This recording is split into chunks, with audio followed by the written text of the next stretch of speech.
오늘 말씀은 출애굽기 24장입니다. 출애굽기는 크게 세 부분으로 나눌 수 있습니다. 1부는 구원입니다.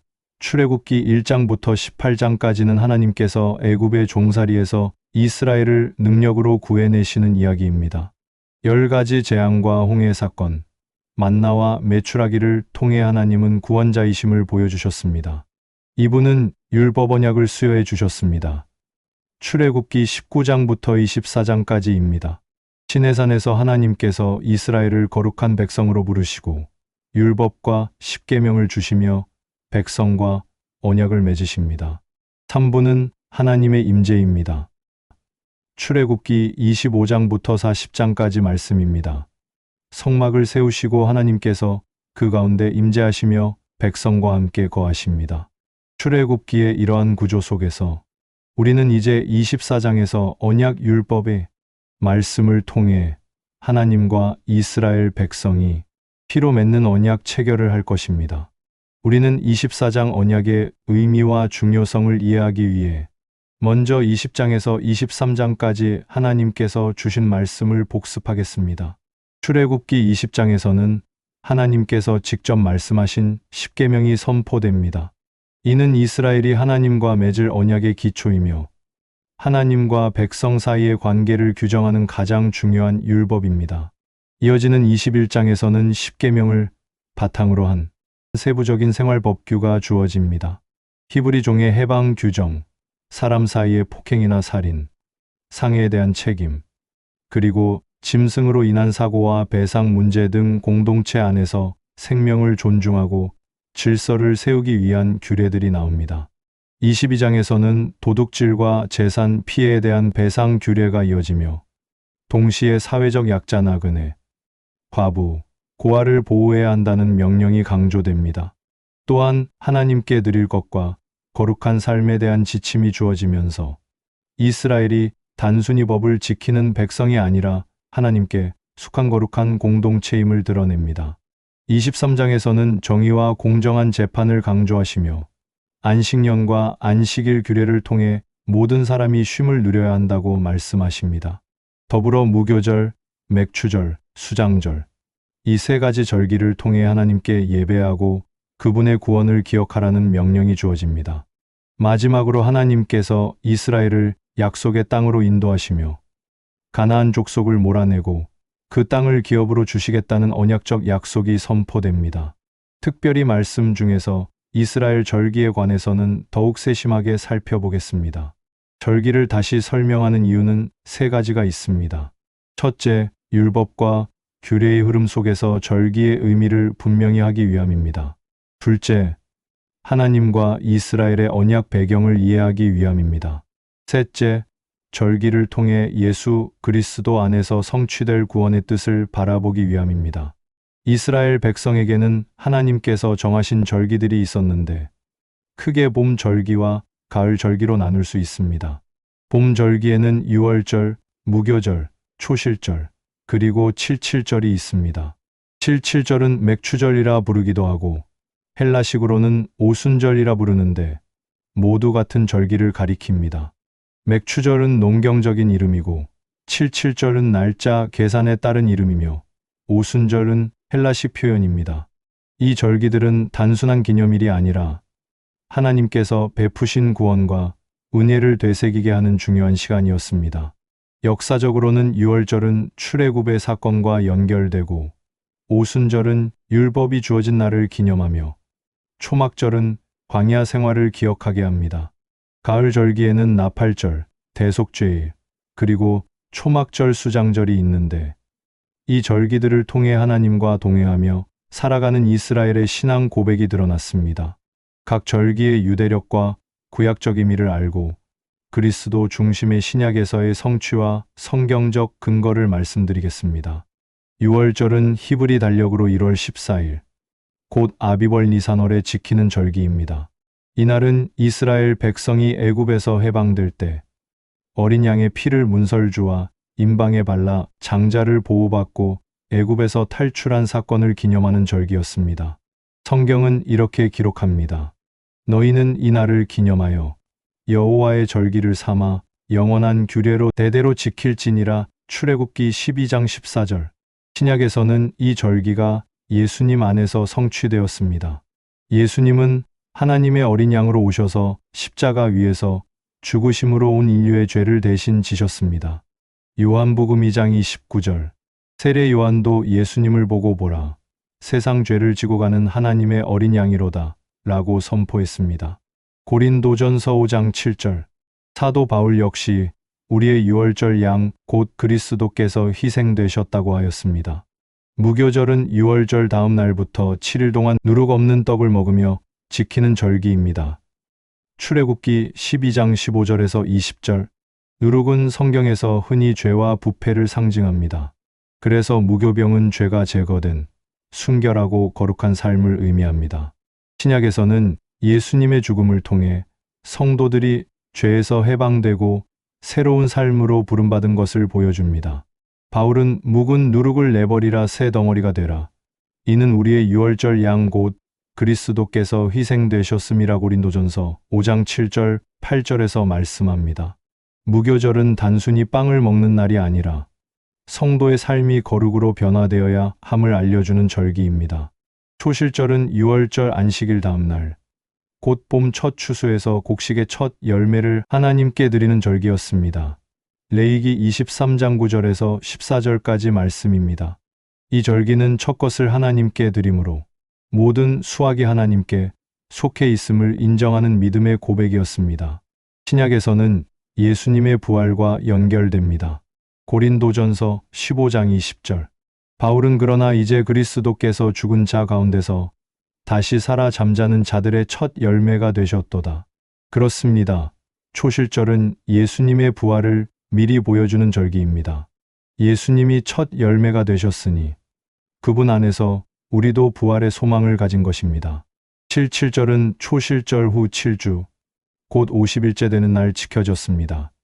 예이기 23장 15절에서 22절 말씀입니다.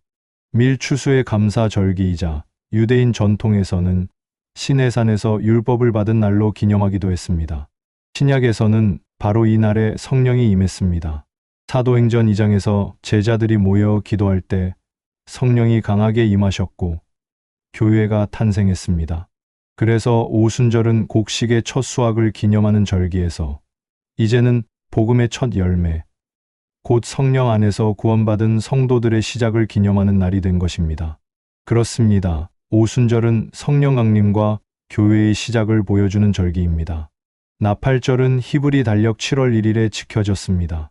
레위기 23장 23절에서 25절까지 말씀입니다. 나팔을 불어 새해의 시작을 알리고 대속죄일을 준비하며 회개를 촉구하는 절기였습니다. 신약에서는 예수님의 재림과 깊이 연결됩니다. 예수님께서 다시 오실 때 하나님의 나팔 소리와 함께 성도들이 부활할 것이라 약속되었습니다. 데살로니가전서 4장 16절. 그렇습니다. 나팔절은 단순히 회개를 촉구하는 날이 아니라 장차 주님이 다시 오실 때를 준비하게 하는 소망의 절기입니다. 대속죄일은 7월 10일에 지켜졌습니다. 레위기 16장. 이날 대제사장은 지성소에 들어가 이스라엘의 죄를 속죄했습니다. 그러나 이것은 매년 반복되어야 했습니다. 신약에서는 예수님의 십자가에서 완전히 성취되었습니다. 히브리서 9장 12절은 염소와 송아지의 피로 하지 아니하고 오직 자기 피로 영원한 속죄를 이루사 단번에 성소에 들어가셨느니라라고 선포합니다. 그렇습니다. 예수님께서 단번에 영원한 속죄를 이루셨기 때문에 더 이상 반복적인 제사가 필요 없게 되었습니다. 초막절은 7월 15일부터 7일 동안 지켜졌습니다.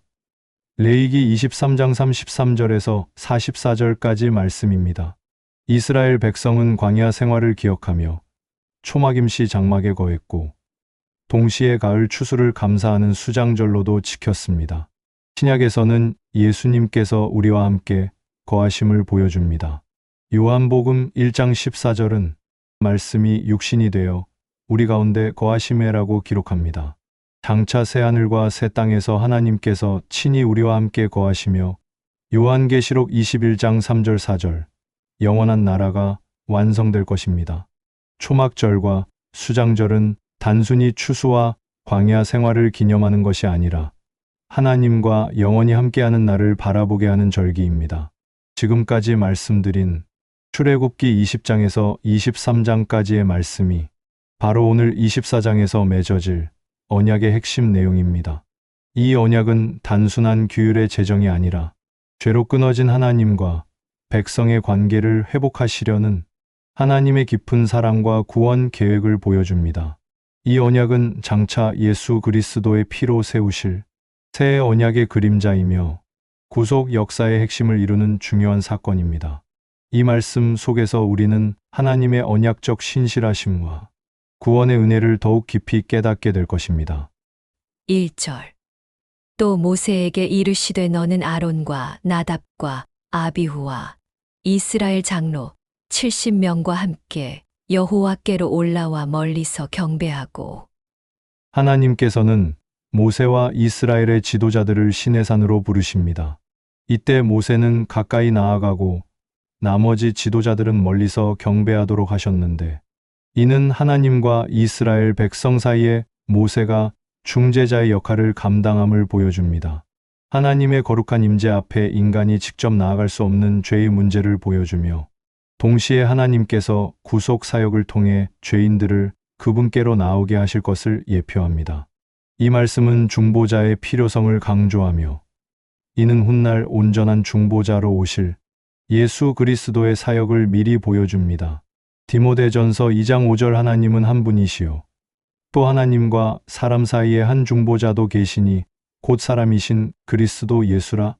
옛 언약에서 모세가 하나님과 이스라엘 사이의 중보자 역할을 한 것처럼 신약에서는 예수 그리스도께서 하나님과 죄인된 우리 사이의 유일한 중보자가 되심을 분명하게 나타내기 때문입니다. 2절.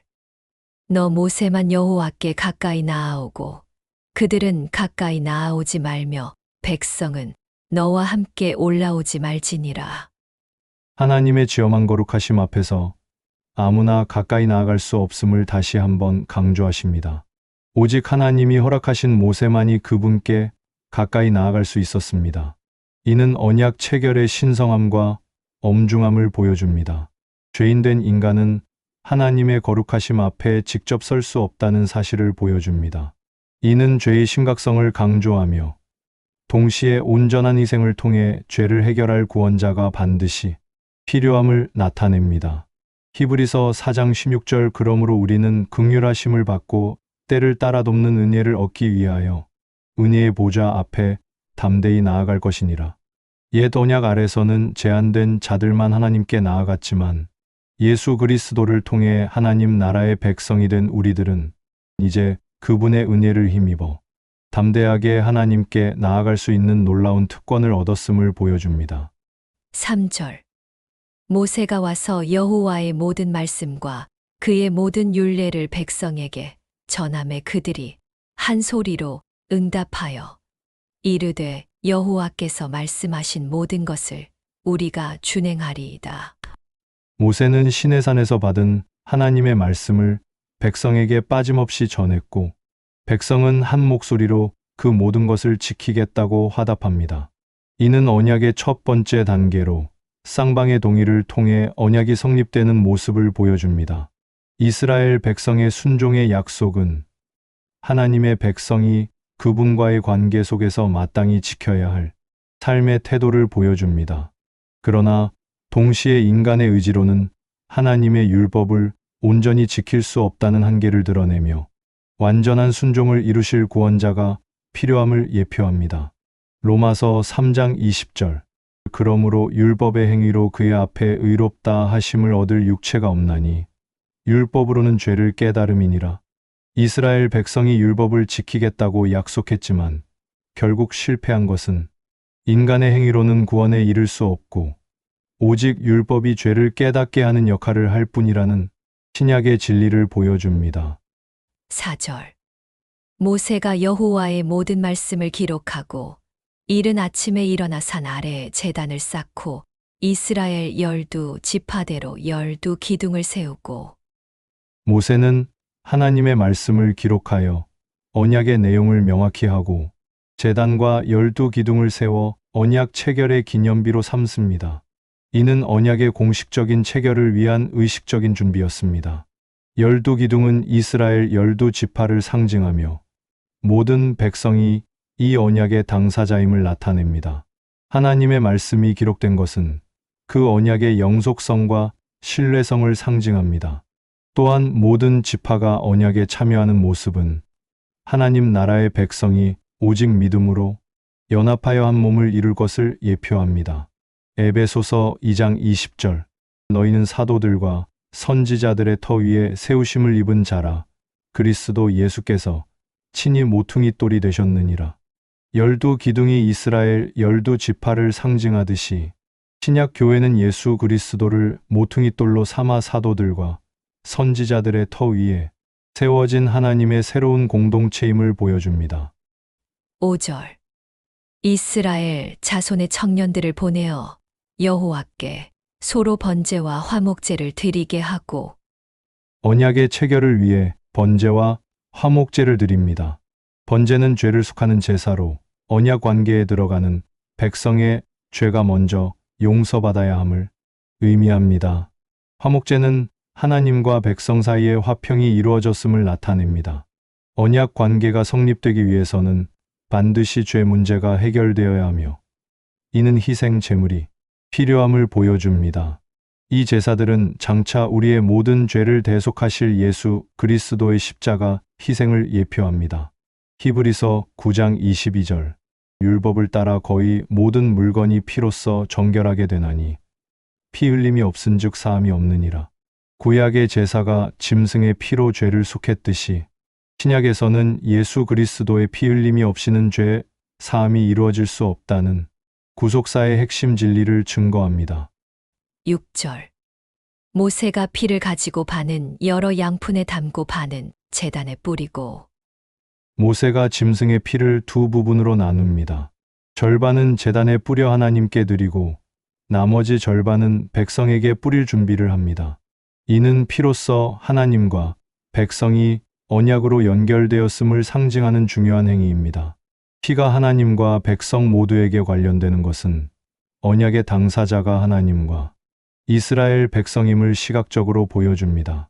이는 피의 희생이 언약의 필수적인 요소임을 강조하며 장차 예수 그리스도의 피로 세우실 새 언약의 중요성을 예표합니다. 히브리서 10장 10절 뜻을 따라 예수 그리스도의 몸을 단번에 들이심으로 말미암아 우리가 거룩함을 얻었노라. 구약의 제사가 반복적이었던 것과 달리 예수 그리스도께서는 자신의 몸을 단 한 번의 영원한 제물로 드리심으로 우리를 온전히 거룩하게 하시는 완전한 희생 제물이 되셨음을 강조합니다. 7절 언약서를 가져다가 백성에게 낭독하여 듣게 하니 그들이 이르되 여호와의 모든 말씀을 우리가 준행하리이다.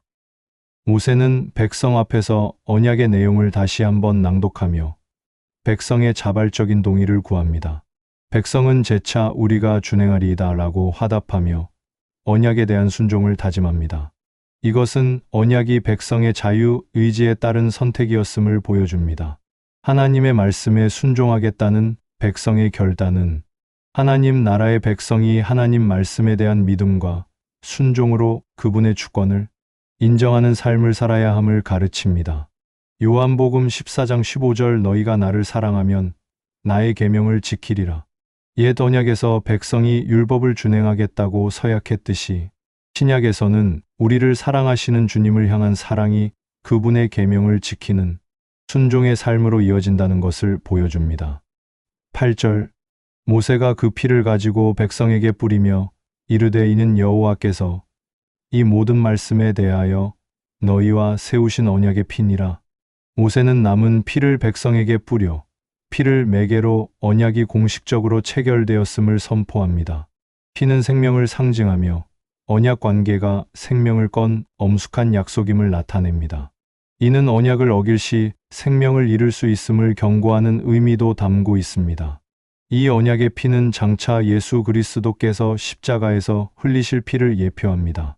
그분의 피로 죄 사함을 받고 하나님과 화평을 누리는 새 언약이 세워질 것을 미리 보여주는 구속 사역의 중요한 장면입니다. 마태복음 26장 28절. 이것은 죄 사함을 얻게 하려고 많은 사람을 위하여 흘리는 바 나의 피 곧 언약의 피니라.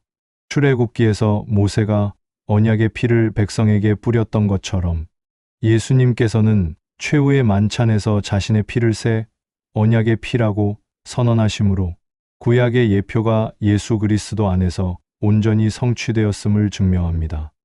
9절. 모세와 아론과 나답과 아비후와 이스라엘 장로 70인이 올라갔어. 언약 체결 의식이 끝난 후 모세와 주요 지도자들이 다시 산 위로 올라갑니다. 이제 그들은 단순한 백성의 대표가 아니라 언약을 통해 하나님과 특별한 관계를 맺게 된 언약 공동체의 지도자들입니다. 하나님과 언약을 맺은 백성들은 이제 그분을 섬기는 영광스러운 존재가 됩니다. 이는 하나님 나라의 백성이 특별한 신분과 관계를 누리게 됨을 보여주며 이는 그리스도 안에서 우리가 하나님의 자녀가 되는 구속의 은혜를 예표합니다. 베드로전서 2장 9절. 그러나 너희는 택하신 족속이요 왕같은 제사장들이요 거룩한 나라요 그의 소유가 된 백성이니 이는 너희를 어두운 데서 불러내어 그의 기이한 빛에 들어가게 하신 이의 아름다운 덕을 선포하게 하려 하심이라. 구약의 이스라엘 지도자들이 하나님을 뵙는 특권을 누렸듯이 신약 시대에는 모든 성도가 그리스도의 피로 거룩한 나라와 왕 같은 제사장이 되는 영광스러운 신분을 얻었음을 보여줍니다. 10절. 이스라엘의 하나님을 보니 그의 발 아래에는 청옥을 편듯하고 하늘같이 청명하더라. 모세와 지도자들이 하나님의 영광스러운 임재를 목격합니다. 하나님은 형상이 아닌 푸른 사파이어와 같이 밝고 청명한 모습으로 나타나셨습니다. 이는 하나님의 초월적인 거룩하심과 영광을 묘사하는 표현입니다. 죄인들이 거룩하신 하나님을 뵙는 것은 불가능하지만 언약의 은혜로 이들이 하나님의 영광을 목격하는 특권을 얻게 되었습니다.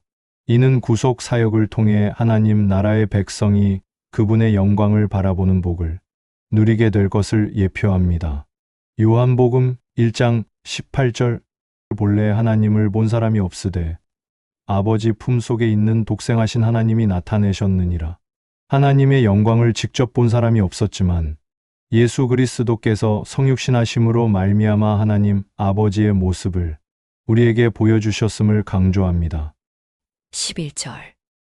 하나님이 이스라엘 자손들의 존귀한 자들에게 손을 대지 아니하셨고 그들은 하나님을 뵙고 먹고 마셨더라. 하나님께서는 존귀한 지도자들을 해치지 않으시고 오히려 그들과 함께 먹고 마시는 친밀한 교제를 허락하셨습니다. 이는 언약이 단순한 계약이 아니라 하나님과 백성 사이의 친밀한 관계를 회복시키는 것임을 나타냅니다. 죄로 인해 단절되었던 하나님과의 관계가 언약을 통해 회복되는 구속의 은혜를 보여줍니다. 함께 먹고 마시는 행위는 하나님 나라의 잔치를 예표하며 장차 그리스도 안에서 온전히 누리게 될 하나님과의 영원한 교제를 상징합니다. 요한계시록 19장 9절. 천사가 내게 말하기를 기록하라. 어린 양의 혼인 잔치에 청함을 받은 자들은 복이 있도다 하고 또 내게 말하되 이것은 하나님의 참되신 말씀이라 하기로 시내산에서 하나님과 언약 백성이 함께 먹고 마셨던 것처럼 신약에서는 그리스도와 성도들이 어린 양의 혼인 잔치에서 영원히 교제하게 될 하나님 나라의 종말론적 희망을 보여줍니다. 12절. 여호와께서 모세에게 이르시되 너는 산에 올라 내게로 와서 거기 있으라. 내가 그들을 가르치도록 내가 율법과 계명을 친히 기록한 돌판을 내게 주리라. 언약 체결 이후 하나님께서는 모세에게 다시 산으로 올라올 것을 명령하십니다. 이는 언약의 구체적인 내용인 율법과 계명을 받기 위함이며 하나님께서 친히 준비하신 돌판은 이 언약의 영속성과 중요성을 강조합니다. 율법과 계명은 하나님 나라의 백성이 마땅히 지켜야 할 삶의 규범입니다. 이 말씀은 구속받은 백성이 단순히 구원받는 것에 그치지 않고 하나님의 뜻을 따라 거룩한 삶을 살아야 함을 보여줍니다. 예레미야 31장 33절. 그러나 그날 후에 내가 이스라엘 집과 맺을 언약은 이러하니 곧 내가 나의 법을 그들의 속에 두며 그들의 마음에 기록하여 나는 그들의 하나님이 되고 그들은 내 백성이 될 것이라. 여호와의 말씀이니라. 구약의 율법이 돌판에 기록되어 외적으로 주어졌던 것과 달리 새 언약에서는 하나님의 법이 우리의 마음에 기록되어 내적인 순종이 가능해질 것을 예언하며 이는 성령의 사역을 통해 성취됩니다. 13절. 모세가 그의 부하 여호수아와 함께 일어나 모세가 하나님의 산으로 올라가며 모세는 하나님의 명령에 순종하여 여호수아와 함께 산으로 올라갑니다. 여호수아는 모세의 후계자로서 모세가 하나님과 동행하는 것을 직접 보고 배웁니다. 이는 지도력의 전수 과정을 보여주는 중요한 장면입니다. 모세의 뒤를 이어 이스라엘 백성을 약속의 땅으로 인도할 여호수아는 광야와 가나안 정복의 구속 사역에서 중요한 역할을 감당하게 될 것입니다. 이는 하나님께서 당신의 구원 계획을 세대를 넘어 지속적으로 이루어 가심을 보여줍니다. 요한복음 1장 17절. 율법은 모세로 말미암아 주어진 것이요 은혜와 진리는 예수 그리스도로 말미암아 온 것이라. 모세가 율법의 전달자로서 하나님께 나아갔던 것처럼 예수 그리스도께서는 은혜와 진리를 가지고 이 땅에 오신 분이시며 이 두 인물이 구속 역사에서 각각 다른 역할을 감당했음을 보여줍니다. 14절. 장로들에게 이르되 너희는 여기서 우리가 너희에게로 돌아오기까지 기다리라. 아론과 훌이 너희와 함께 하리니 무르질이 있는 자는 그들에게로 나아갈지니라 하고. 모세는 백성들을 위해 아론과 훌을 남겨두고 산으로 올라갑니다. 이는 모세가 자리를 비운 동안에도 백성들의 영적, 사회적 질서가 유지되도록 하기 위한 조치였습니다. 모세가 잠시 떠난 자리를 아론과 훌이 대신하는 것은 하나님께서 하나님의 백성들을 돌보시기 위해 여러 사역자들을 사용하심을 보여줍니다. 이는 하나님 나라의 백성들이 한 공동체 안에서 서로 돕고 세워야 할 필요성을 나타냅니다. 로마서 12장 5절. 이와 같이 우리 많은 사람이 그리스도 안에서 한 몸이 되어 서로 지체가 되었느니라. 모세가 자리를 비운 동안 아론과 훌이 백성을 섬겼듯이 신약 교회는 그리스도 안에서 한 몸을 이루어 서로의 필요를 채우고 섬기는 유기적인 공동체임을 보여줍니다. 15절. 모세가 산에 오르매 구름이 산을 가리며. 모세가 시내산 정상으로 올라가자 구름이 산 전체를 덮습니다. 이 구름은 하나님의 임재와 영광을 상징하는 것입니다. 이는 모세가 하나님의 특별한 임재 가운데로 들어갔음을 보여줍니다. 하나님의 임재를 가리는 구름은 그분의 거룩함과 초월성을 나타냅니다. 이는 장차 예수 그리스도를 통해 하나님 나라의 백성에게 직접 나타나실 하나님의 영광을 예표합니다. 마태복음 17장 5절. 말할 때에 호련히 빛난 구름이 그들을 덮으며 구름 속에서 소리가 나서 이르시되 이는 내 사랑하는 아들이요 내 기뻐하는 자니 너희는 그의 말을 들으라 하는지라. 모세가 시내산에서 구름 가운데 하나님의 영광을 보았던 것처럼 예수 그리스도께서 변화산에서 빛난 구름 가운데 하나님의 음성을 들으심으로 하나님께서 예수 그리스도와 함께 하심을 분명하게 나타냅니다. 16절. 여호와의 영광이 신의 산 위에 머무르고 구름이 엿새 동안 산을 가리더니 일곱째 날에 여호와께서 구름 가운데서 모세를 부르시니라. 여호와의 영광이 시내산 위에 머무르는 모습은 백성들이 볼 수 있는 하나님의 가시적인 임재였습니다. 엿새 동안 기다린 후 일곱째 날에 모세를 부르신 것은 하나님의 구원 사역과 질서가 완전함을 나타내는 상징적인 의미를 담고 있습니다. 하나님의 영광스러운 임재는 구약 시대에 제한적으로 나타났습니다. 이는 온전한 하나님의 영광이 예수 그리스도를 통해 나타나게 될 것을 예표하며 일곱째 날에 모세를 부르심은 하나님의 안식과 완전한 구원을 상징합니다. 히브리서 4장 9절 10절. 그런즉 안식할 때가 하나님의 백성에게 남아 있도다. 이미 그의 안식에 들어간 자는 하나님이 자기의 일을 쉬심과 같이 그도 자기의 일을 쉬느니라. 일곱째 날이 안식을 상징하는 것처럼 예수 그리스도께서 십자가 사역을 완성하시고 부활하심으로 하나님의 백성에게 영원한 안식과 완전한 구원을 가져다 주셨음을 보여줍니다. 17절.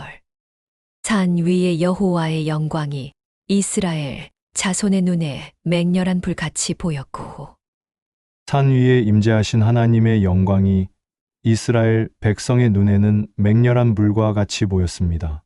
이는 하나님의 거룩하심과 공의로운 속성을 보여주는 것이며 죄인이 감히 가까이 할 수 없는 하나님의 위엄을 나타냅니다.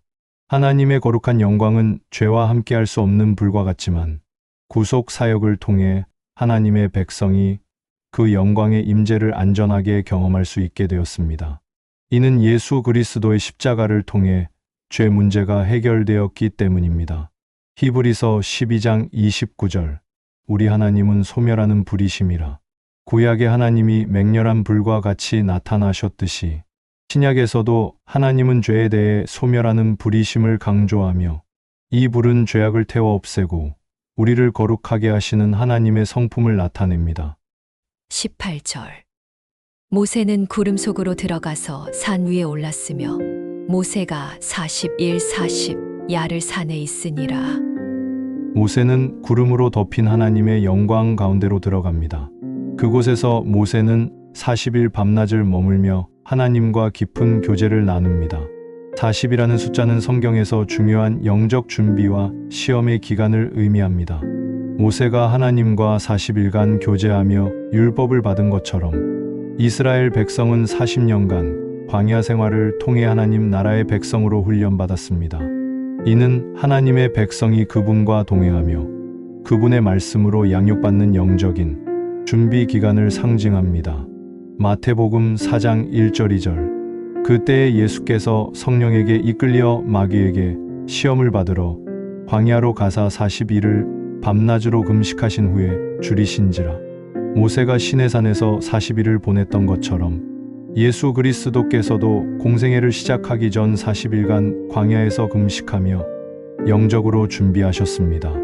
이는 예수님께서 새로운 시대의 중보자로서 완전한 순종을 이루셨음을 보여줍니다. 기도하겠습니다.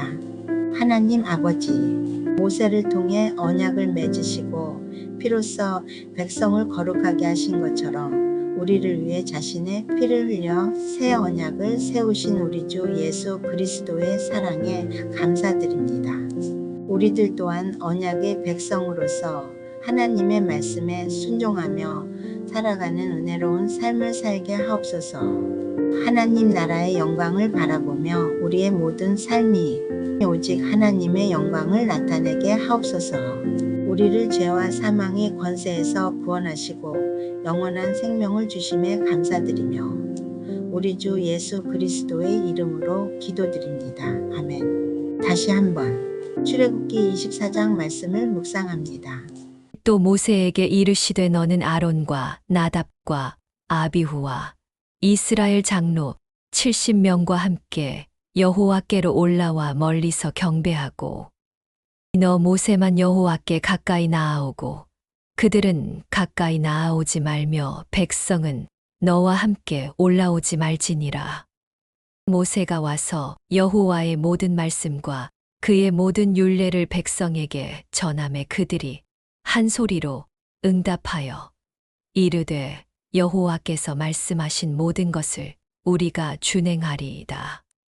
모세가 여호와의 모든 말씀을 기록하고 이른 아침에 일어나 산 아래에 제단을 쌓고 이스라엘 12지파대로 12기둥을 세우고 이스라엘 자손의 청년들을 보내어 여호와께 소로 번제와 화목제를 드리게 하고 모세가 피를 가지고 반은 여러 양푼에 담고 반은 제단에 뿌리고 언약서를 가져다가 백성에게 낭독하여 듣게 하니 그들이 이르되 여호와의 모든 말씀을 우리가 준행하리이다. 모세가 그 피를 가지고 백성에게 뿌리며 이르되 이는 여호와께서 이 모든 말씀에 대하여 너희와 세우신 언약의 피니라. 모세와 아론과 나답과 아비후와 이스라엘 장로 70인이 올라가서 이스라엘의 하나님을 보니 그의 발 아래에는 청옥을 편 듯하고 하늘같이 청명하더라. 하나님이 이스라엘 자손들의 존귀한 자들에게 손을 대지 아니하셨고 그들은 하나님을 뵙고 먹고 마셨더라. 여호와께서 모세에게 이르시되 너는 산에 올라 내게로 와서 거기 있으라. 내가 그들을 가르치도록 내가 율법과 계명을 친히 기록한 돌판을 내게 주리라. 모세가 그의 부하 여호수아와 함께 일어나 모세가 하나님의 산으로 올라가며 장로들에게 이르되 너희는 여기서 우리가 너희에게로 돌아오기까지 기다리라. 아론과 훌이 너희와 함께 하리니 무르질이 있는 자는 그들에게로 나아갈지니라 하고 모세가 산에 오름에 구름이 산을 가리며 여호와의 영광이 시내 산 위에 머무르고 구름이 엿새 동안 산을 가리더니 일곱째 날에 여호와께서 구름 가운데서 모세를 부르시니라. 산 위에 여호와의 영광이 이스라엘 자손의 눈에 맹렬한 불같이 보였고 모세는 구름 속으로 들어가서 산 위에 올랐으며 모세가 40일 40야를 산에 있으니라.